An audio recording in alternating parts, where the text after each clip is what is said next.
There was a time when you thought that if you haven't done something in your 20s, in your 30s, and you can't do it at all. A lot of women I meet feel like, oh, we got married, we had children, we lost track of our dreams. But if you look around you, women are picking up the pieces of what they want to do even in their 40s, in their 50s. You've seen these examples, and you've seen these examples with some very, very famous names. For example, all this while, we only knew Shweta Bachchan Nanda as the daughter of Amitabh and Jaya Bachchan. But today, Shweta Bachchan is getting ready to publish her first fiction book, Paradise Stars. She's just launched her own fashion line, and she's emerging from the shadows of the Meta Bachchan brand to be her own Bachchan. Can I please welcome, through that open door, Shweta Bachchan Nanda on stage. Let's have a big round of applause for her.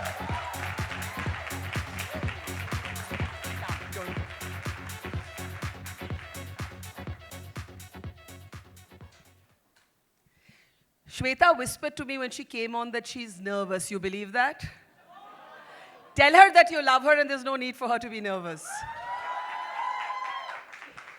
This is a great audience. It's an engaged, passionate audience. And one of the things I was saying when I was introducing you is that what I find wonderful is that, in a sense, you are emerging to be the person maybe that you wanted to be, but you couldn't be earlier, right?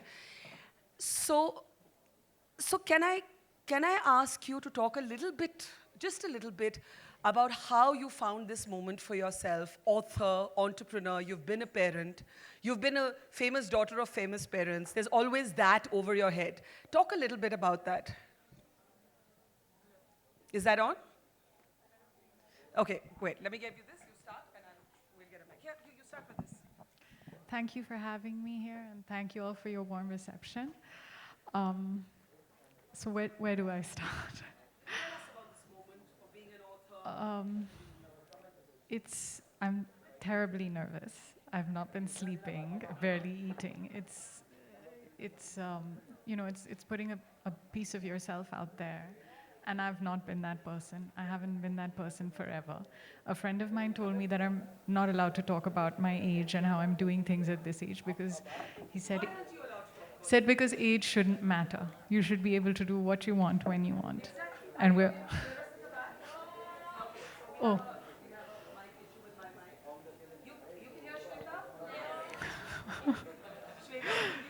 Louder.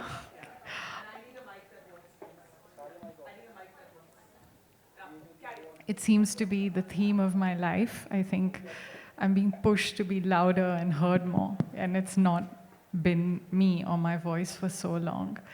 But it's new, it's different, it's good to be out of my comfort zone, and I feel like I'm really living actively instead of passively as I was earlier. So that's different.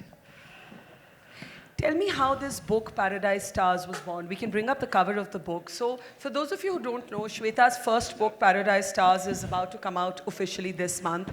Shweta, tell us, you were a writer earlier in the sense that you used to write a newspaper column. But writing a book is extremely different. And you come from a great lineage of literature, Harivansh Rai Bachchan and so on.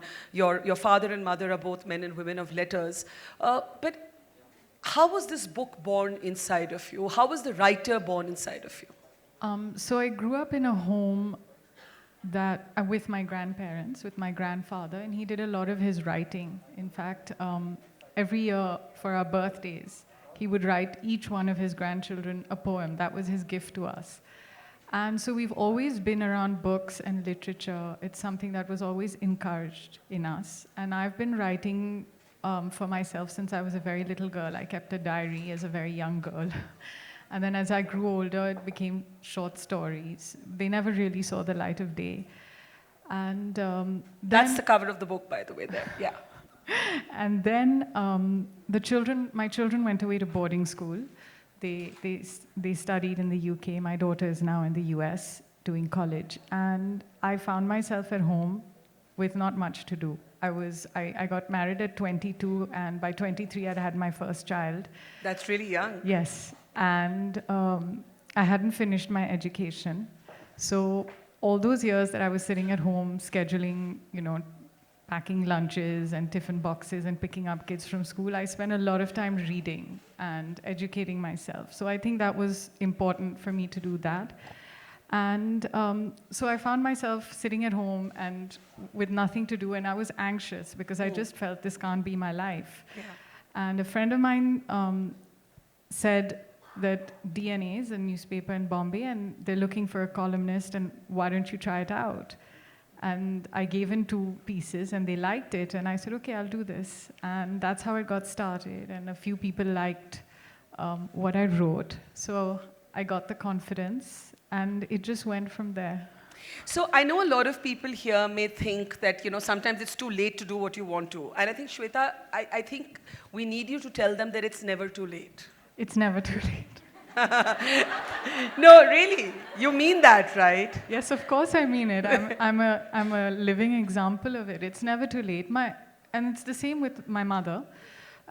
As you know, she was an actress. And then we're actually seeing 3 generations of the Bachchan women there up on the screen. Yeah.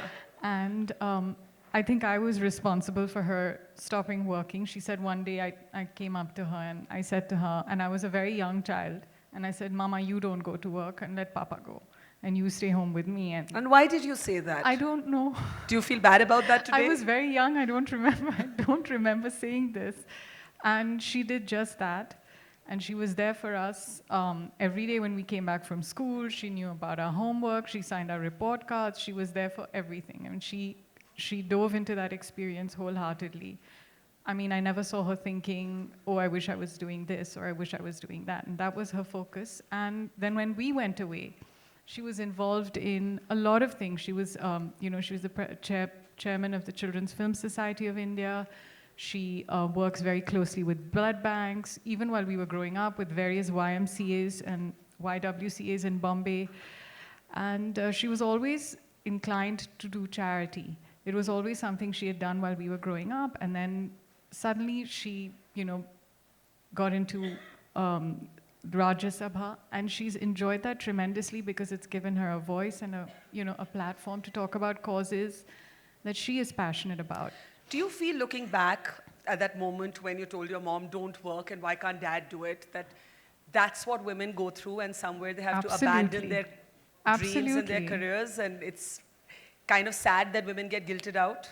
Yes, and I feel terrible about it because she's a fine artist, and I feel bad that I maybe stopped her from doing something. But she went back. She does plays. She went back to movies, and it's on her terms what she wants to do when a role suits her or she's happy with the script. But yes, it's a little unfair that women have to make sacrifices, but that's changing. I'm so happy it's changing. Do you feel you had to make those sacrifices too? No, I didn't. I think it was a choice. It was something that just seamlessly happened, and then this seamlessly happened. I've actually been very, very lucky. I've had the privilege of having a choice, which I know a lot of women don't have. Can you talk a little bit about the difference in the 3 women we see on screen? There's a grandmother, a mother, and a daughter, and 3 generations of a pretty amazing family that has always lived in the public eye. And I'll ask you about that public eye dimension, because I remember there was this time you wrote a very moving column, and you wrote about how you didn't want your daughter to have that microscopic scrutiny, right? You wanted her to grow up regular. Is it possible to grow up regular coming from the family that you do? Yes, it is.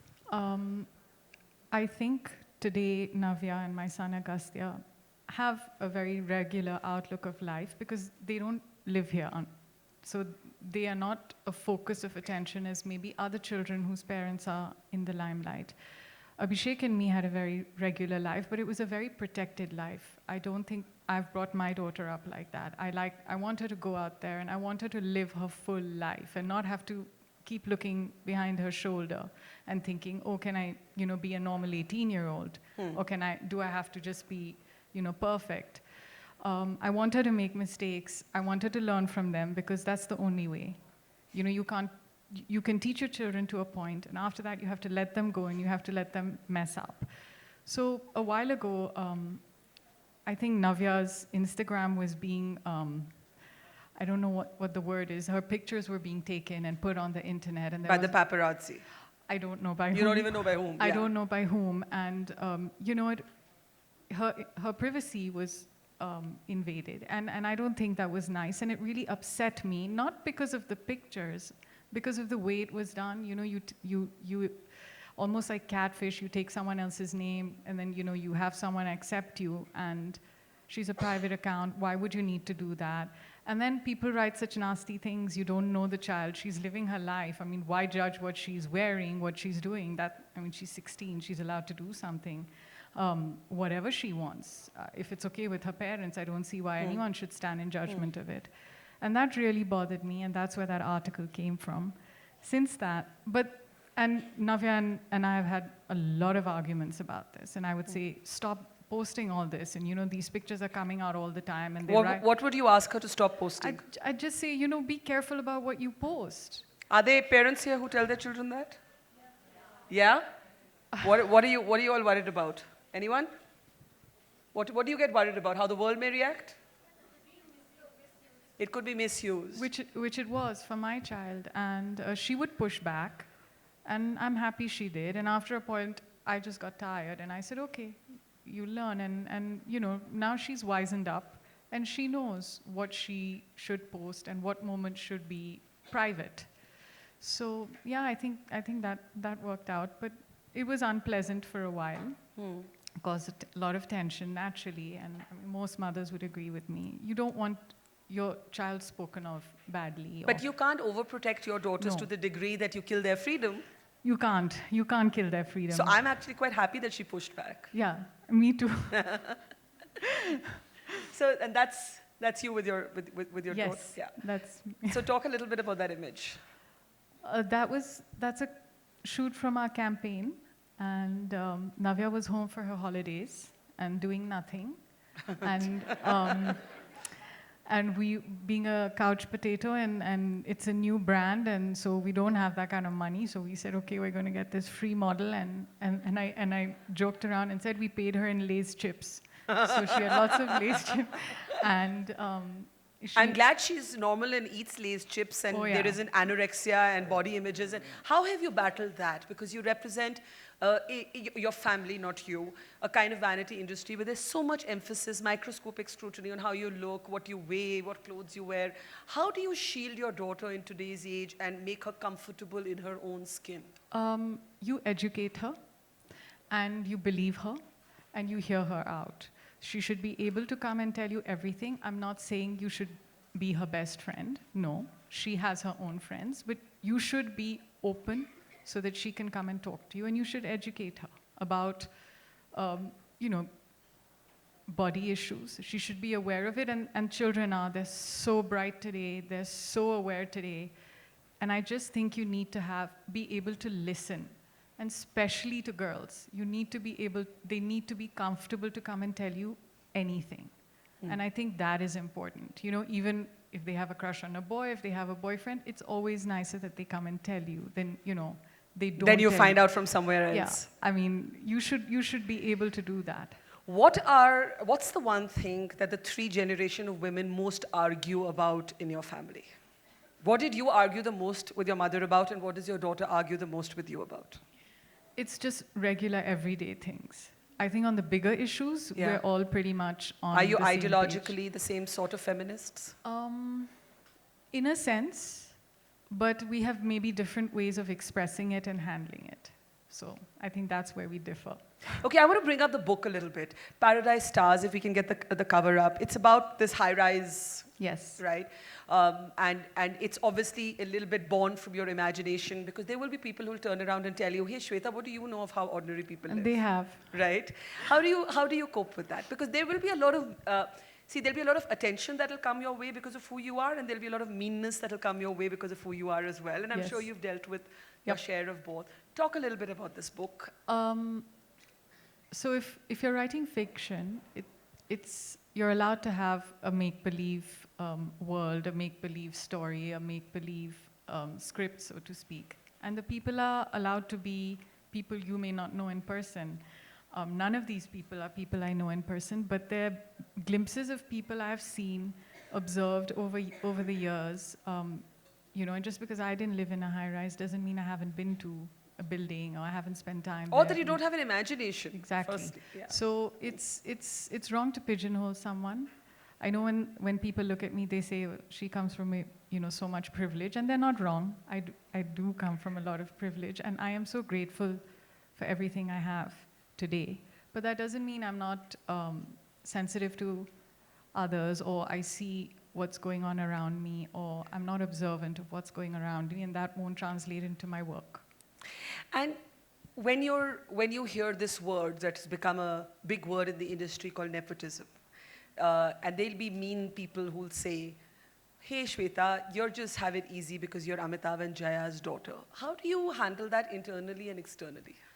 I handle it by understanding that they have a right to an opinion, but they are not me, they don't live my life, and to a certain extent, yes, they are right. I do have it easy. I do have a platform that a lot of other women and girls my age are denied purely because of the hard work and the name of my father, my mother, my brother, my sister-in-law.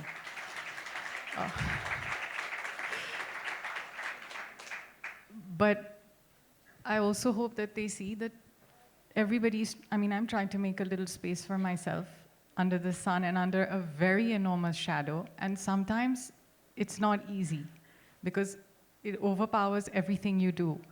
So, I'm going to try my best, and maybe I'll succeed and maybe I'll fail, but at least I'll have tried. And is there that anxiety? You can clap more freely if you feel like something she's saying. Be generous with that applause. Thank you. You are reclusive almost. I had to work really hard to get Shweta to come here. And that reclusiveness is a little difficult to understand considering you live in the public gaze, your family lives in the public gaze. Has that made you more fiercely private, almost to a degree which is not the norm? Actually, I'm not reclusive. Private, maybe the word is private? I just felt that I didn't feel I was worthy of such a prestigious platform. I haven't achieved that much. I feel there are women who are doing to have you here, really. far more work and for longer, and sometimes I feel self-conscious. It happens to me when people want to take my picture. I feel I'm not an actor. Why are they taking my picture? Do I pose? Do I run away? I'm like a deer in the headlights. I don't know what to do. And it's that, I don't want to be presumptuous. I don't want anyone to think I'm entitled. These are things I'll have to think about. Somebody else may not have to think about. It comes with the package. Yes, I value my private life. I value my private time with my parents. It is very precious to me. It's a part of us that I would not want to share with anyone, because so much of them and so much of their lives are shared with people. And as a child, you want to have some things that are just sacred and that you keep to yourself, which is why I've said that I don't think I would write on my father or my mother, my brother or my sister-in-law, all famous people, all living, a very public life. You don't see yourself as a famous person? No. Really? I see myself as someone related to famous people, but I'm not being modest. I mean it. But you're not famous, yet you're well known, in a way, right? Yes. And that's sort of in By a sense association. By association. A lot of my friends are famous people. It's just the world I was born into. It's as undeniable as my nose. I've got my father's nose. I have my father's nose. I have his surname. I have his legacy. It's as simple as that. Someone said height, right? Height. Okay, where is Shweta? Because you are so self-deprecating, but there are people here. There's a full hall that has turned out to hear you. So that has to say something. That has to say something to you. And what I want to do, with everyone's permission, is that we do have an actually genuinely very famous person in the audience, and I actually wanted her to have a moment with you. We are going to request Shweta Bachchan, because Mithali Raj has a flight to catch, to present her her award, and then we'll continue our conversation. So Mithali, can we please welcome you back on stage? Okay, we're waiting for her just to come in, and can we have the award as well as we're waiting? Let's just give it a moment for Mithali to reach. We're sorry, we're juggling up the skids here because we need Mithali to actually get onto that. Right? And there she is. And I'm going to request Shweta to please present this award.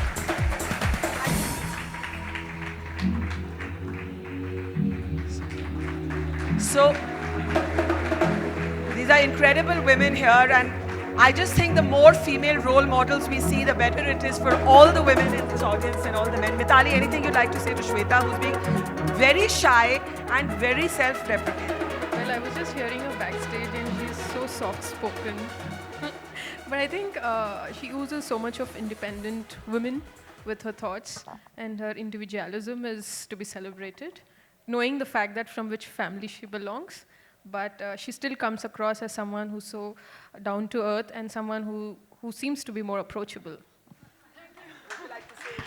Thank you. You're an inspiration to all of us. And I'm so glad my daughter has role models like you out there.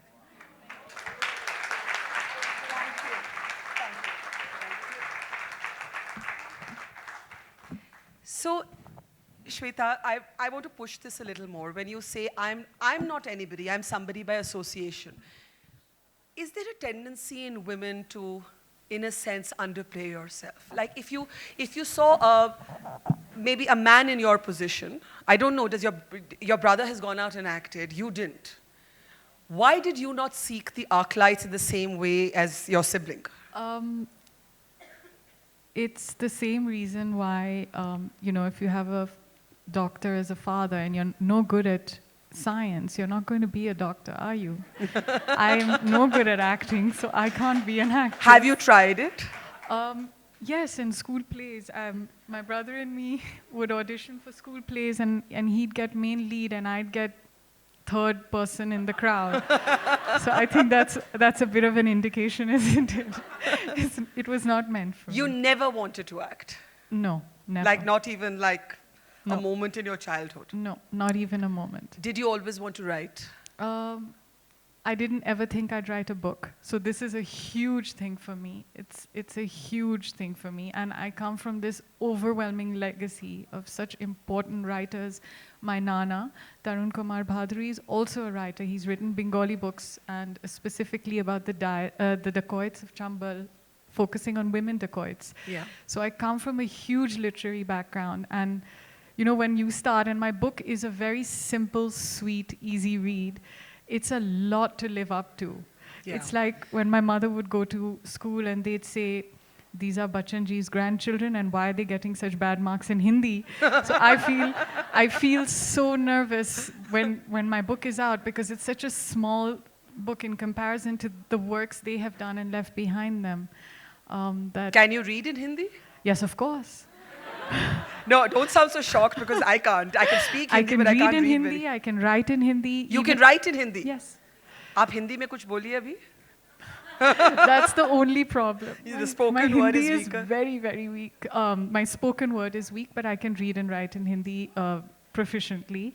In fact, it was something my parents were very adamant about. Even though we were educated abroad, when we would come home for the summers, we would do Hindi classes. And my father would encourage us to speak in Hindi, even today on the table. It would be Hindi.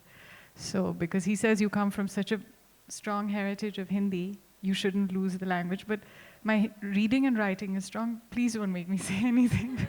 I don't want to make a fool of myself. What has been the toughest thing about being from the Bachchan family? I'm saying toughest. I'll come to the easiest also. But what has been the toughest? Well, there's several things. I'm not trying to be ungrateful, but when there's time of stress, so if, when my father's unwell, and there's speculation, and there's, you don't get that peace to sort of look after someone, or, everyone's speculating, and there are photographs of, him emerging and looking weak and being taken into ambulances. That's difficult. It would be difficult, I think, for anyone to see their parent out there like that. And when people are nasty, of course. I mean, what's the nastiest thing you've heard about yourself? Well, so just the other day, I'm very thin-skinned, Barkha. Another reason why I don't like to be out there, because if you're out there, you have to take the good with the bad. With it, yeah.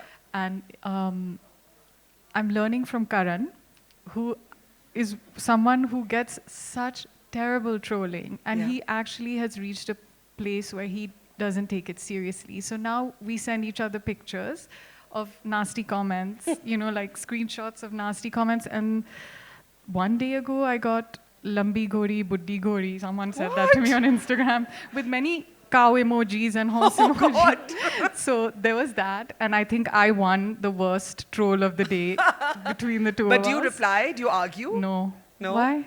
You read it and just feel terrible? Yeah, and then I get over it. I take screenshots and send it to Karun Johar. Yes, I do, and we have a laugh, and I think it's cathartic. It's good Yeah. to have someone to share it with, and you say, "You crazy? Have you seen what I've been called today?" And I feel, oh, okay, maybe it isn't that bad. So he's teaching me. So what is the dream you've carried with you all these years? Because you said you never thought you'd write a book. When you were younger, you did not want to be an actor. You did not know that you would be an author. What did you think you would be?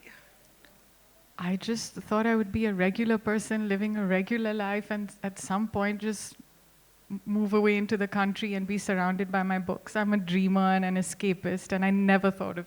I'm not prepared for this. I'm learning on the job. And you also launched a fashion line in the middle of all Yes, this. So yes. you became an author, you launched a fashion line, so you're an entrepreneur, you're an author, you're a columnist, you're a parent.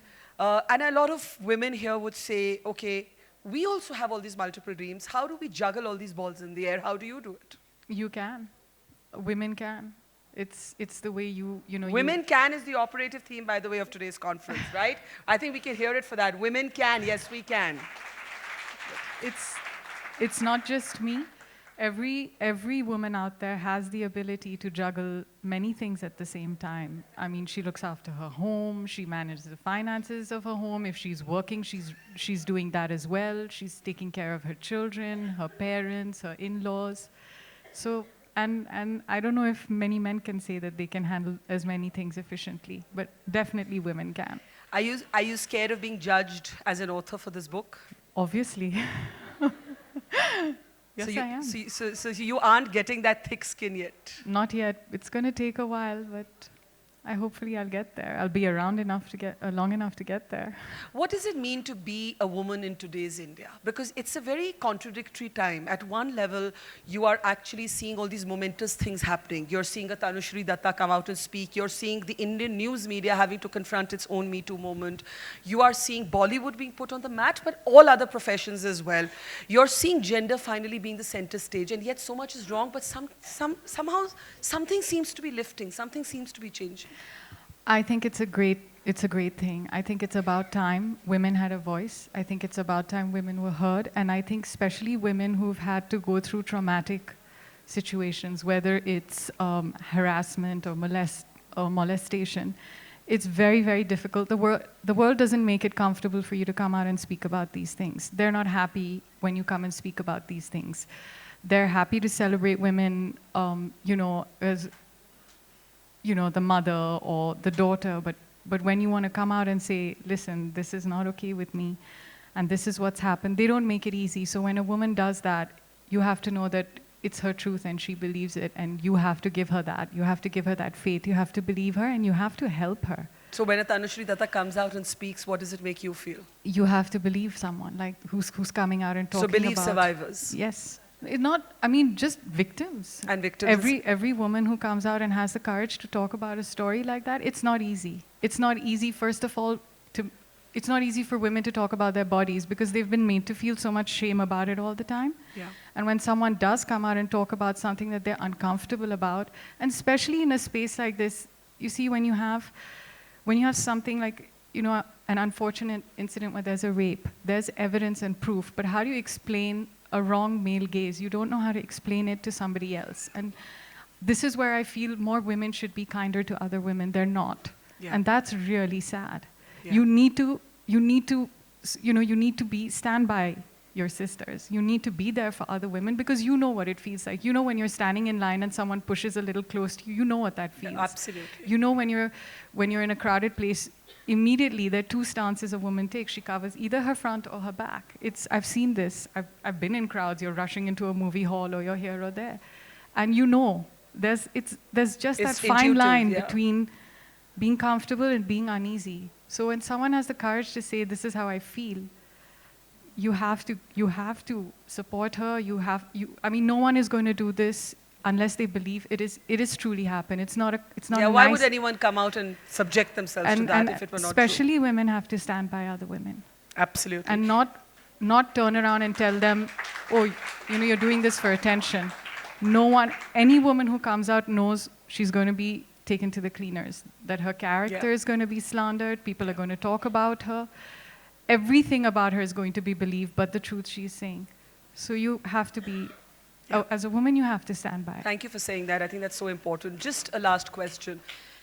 What is the dream you have for your daughter?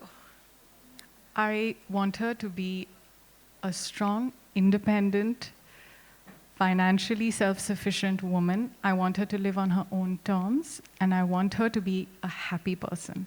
I think that's so well said, and I'm so glad you said financial self-reliance there. And what is the one thing you want people to take away from your book? I want them to, we live in a time that a lot of ugly things are being thrown up into the surface. That's not my book. My book is easy and it's a light book, and I want them to just leave with, okay, those were 3 hours or 4 hours well spent. It put a smile on my face, and I hope she writes more stuff when I read it. Well, I hope that we've made you comfortable enough for you to come again. Let's have a big round of applause for Shweta Bachchan Nanda. Out with a new fashion line. Out with a new fashion line, as well as a new book, Paradise Stars. Grab a copy. It's coming out officially this month. And we can assure her with a big round of applause that she can be comfortable in this wonderful space called We the Women. Big round of applause for Shweta Bachchan Nanda. Thank you so much.